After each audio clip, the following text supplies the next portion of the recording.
Hello, my name is Red, and today I will guide you into the history of my lands. We stand here in Angkor. It's the home of the great Khmer Empire. Look around these stones, these temples, these forests growing between them. Can you believe it? 1,000 years ago, it was not a quiet ruin. It's full of people, voice, animals, fire, and celebrations. Angkor, it was the biggest city in the world before the modern age. Some say it may be 1 million population living here. It was bigger than London or Paris in those days. But now only the shadow remain ruins. There are so many questions asked why. Why did such a powerful civilization fall? Was it bad king? Was it war? Or maybe something even stronger? Something that still affects us today is climate change. Today I will share this story with you. A story is not simple, but a complex, a mix of many reasons put together, just like a thread in the big tapestry. Stay with me, let's walk back into time. Our story starts in the year 802. A king named Jayavarman II stood before his peoples. He declared he was a god king, a Chakravartin. That means his king is living god. With this, the Khmer Empire was born. But the real strength of Angkor was not only the king, it was water. Angkor, what we call the hydraulic city. Our ancestors built the water system unlike anything else in the world. They built a huge canal, dams, reservoir. Emissions are man-made lake, 8 kilometers long by 2.3 kilometers wide. It was a huge water system in Angkor complex.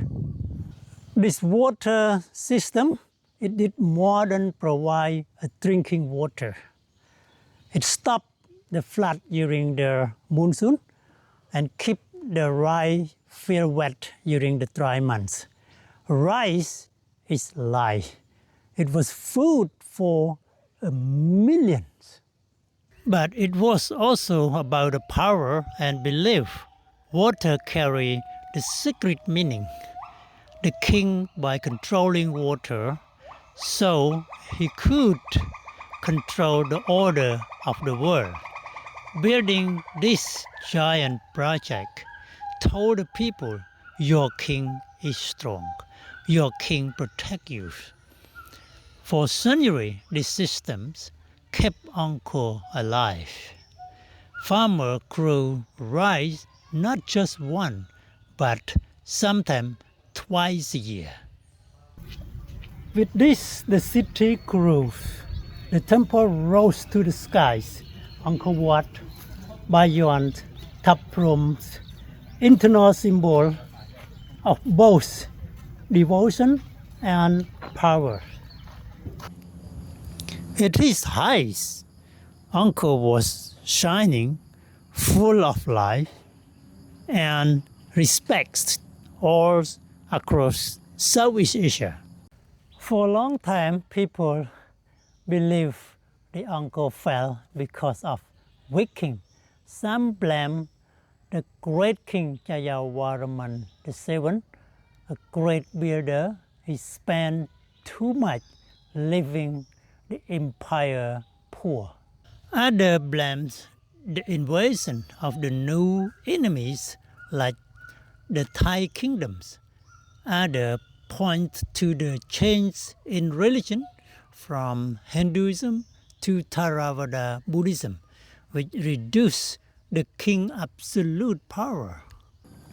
Each of these is partly true, but today, thanks to science, we know this is not the full story. In the 2000, archaeologists study tree rings from Droughts mountains. They study cave in India. These natural records keep memory of the climate over centuries. What they found was surprising. After the year 1200, the climate itself began to shift. Weather patterns grew unstable, the time that historians call the medieval climate anomalies was ending. A cooler period, a little ice age, was starting in Southeast Asia. This meant big change in the monsoon. This was the hidden enemy. It's not a king, it's not the army, but the sky itself. Imagine for a moment, from 1290 to 1340, rain stopped. For 50 years, Cambodia suffered long, repeating drought. Rice fields turned yellow, but rice dries, leaving great soils. People struggle to find enough food. When the rice falls, when the harvest is small, hunger spread quickly in such a big city. But nature gave no mercy. After drought came the opposite massive flood. The monsoon returned stronger and more violent than before. What happened when you try to repair dry canal and then suddenly it flood? The channel break, the soils erode, silt block the system. Bridge collapse, river change their course. Even the Great Siem Reap River cut through Angkor Wat after one terrible flood, destroying a stone bridge. The proud engineering of the Khmer, once strong, was now breaking apart. So people of Angkor were caught in a trap. Drought means no water for rice, starvation. Flood means broken canal and ruined harvest. This double blow damaged the very heart of Angkor, its water system, and when the water system fell, the empire could not survive long. But the climate was not the only enemy. When the rainfall or the flood came, the disease grew fast. Historical record from Thai neighbor tell of a pandemic. In the 1330s, smallpox spread through the regions. In the mid-1300s, cholera killed thousands, even noble and royal family. And from the north came something even worse, the plague, first recorded in Burma in the 1200s, spreading to China by 1331, where it killed almost half the populations. We have no written record from Angkor that describe it directly, but from evidence, scholars suggest that maybe 1/4 of the Angkor people may have died from disease during this time. And that was not all. In the west, the Thai kingdom of Sukharthai and later Ayutthaya grew stronger by 1353 and again many times after they attacked Angkor, weakening it further. Inside the empire, the shift toward Theravada Buddhism changed society. Farmers no longer gave as much labor to temple project and kings' work. The hydraulic system already broken by drought and flood now had fewer workers to rebuild and maintain it. So, by the 14th century, the Angkor was under attack from every side: climate, disease, enemies, religions, internal weakness. Together, this pressure were too great. In 1431, the Thai army from Ayutthaya attacked and occupied Angkor. After that, the great city slowly emptied. Temple became silent. Canal filled with mud.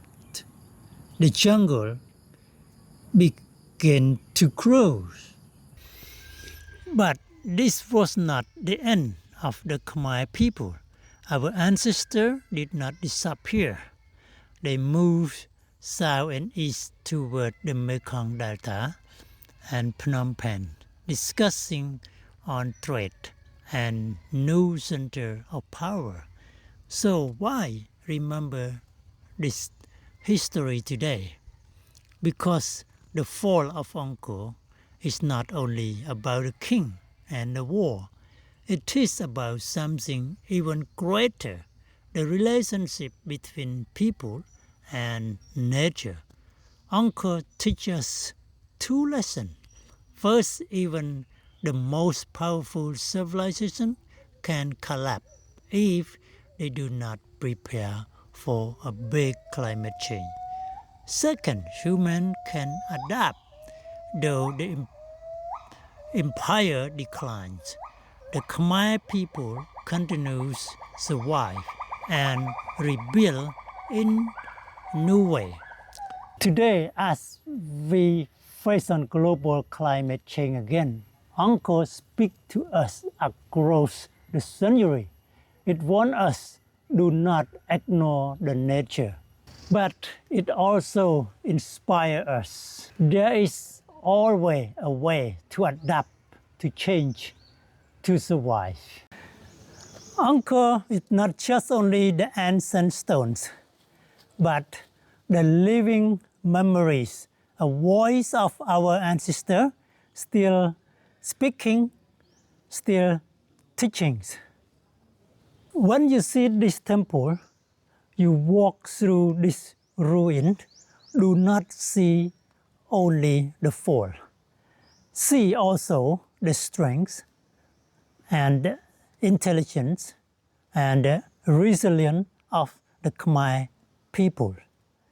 This is our story. Thank you for joining me.